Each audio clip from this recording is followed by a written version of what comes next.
di Gereja Katolik ada aliran karismatik, gerakan Katolik karismatik, asli Katolik atau meniru gereja lain. Salve saudara-saudari terkasih dalam Kristus. Pernah dengar atau ikut persekutuan doa Katolik yang penuh sukacita, nyanyi dengan semangat, mengangkat tangan, bahkan berdoa dalam bahasa roh? Lalu muncul pertanyaan, loh ini kok kayak ibadat karismatik di gereja lain ya? Emangnya di Katolik ada aliran karismatik juga? Apa ini bukan tiru-tiru dari gereja Protestan? Mari kita bahas dengan jernih dan mendalam. Apa itu gerakan karismatik dalam gereja Katolik? Apakah sesuai dengan kitab suci, tradisi, dan magisterium? Dan bagaimana sikap gereja Katolik terhadapnya? 1. Gerakan Pembaruan Karismatik Katolik, GPKK, adalah gerakan dalam gereja Katolik yang menekankan pembaruan pribadi lewat Roh Kudus, menghidupi karunia-karunia roh, karisma, seperti bahasa roh, nubuat, penyembuhan, doa syafaat, mendorong doa spontan, pujian, penyembahan, dan pembacaan kitab suci. Gerakan ini bukan gereja baru atau aliran terpisah, tapi bagian dari tubuh gereja Katolik. 2. Dasar biblis, karunia Roh Kudus. Itu Alkitabiah. Karunia-karunia roh disebutkan jelas dalam kitab suci.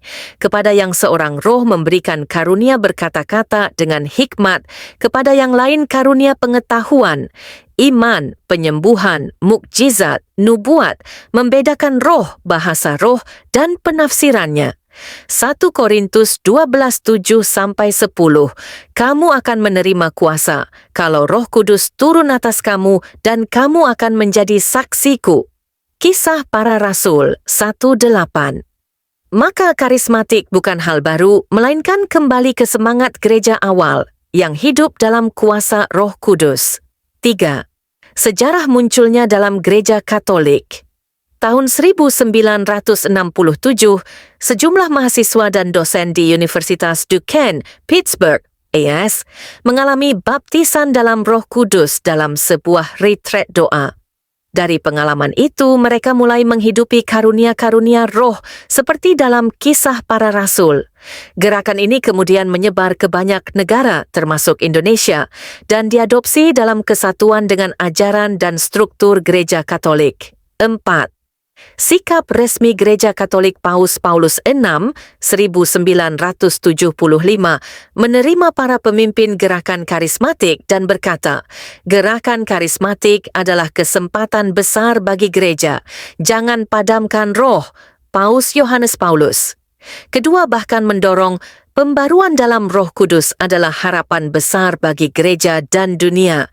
Paus Benediktus XVI dan Paus Fransiskus juga menyambut dan menegaskan bahwa pembaruan karismatik adalah berkat bagi seluruh gereja, bukan kelompok eksklusif. Artinya, gereja tidak menolak gerakan ini, tetapi menerimanya dengan bimbingan dan disiplin rohani yang tepat. 5. Apakah meniru gereja lain? Tidak. Meski muncul setelah gerakan Pentakosta Protestan, akar spiritualitas ini sangat Katolik. Gereja Katolik percaya bahwa Roh Kudus tetap bekerja di segala zaman, bukan hanya di masa awal gereja. Yang membedakan, gerakan karismatik Katolik tetap taat pada sakramen, Bunda Maria, Paus, dan ajaran gereja. Doa dalam roh tidak menggantikan misa, melainkan memperdalam partisipasi umat. 6. Apa tujuannya? Membangkitkan iman yang hidup dan pribadi, mengalami pertobatan dan kasih Allah secara nyata, menjadi saksi Kristus yang bersemangat dan bersukacita. Menghidupkan gereja dari dalam gerakan ini bukan untuk menggantikan liturgi, tapi membantu umat mengalami Roh Kudus lebih dalam. Paus Fransiskus menekankan semangat evangelisasi yang hidup dalam Roh Kudus. Saudara-saudariku terkasih, gerakan karismatik Katolik bukan aliran sesat atau tiruan, tapi salah satu cara umat mengalami hidup rohani yang lebih mendalam dalam Roh Kudus, tetap dalam pelukan Gereja Katolik yang satu, kudus, Katolik, dan apostolik. Roh Kudus tidak pernah berhenti bekerja, dan gereja kita pun tidak berhenti terbuka terhadap gerakannya yang membawa api cinta, sukacita, dan pembaruan.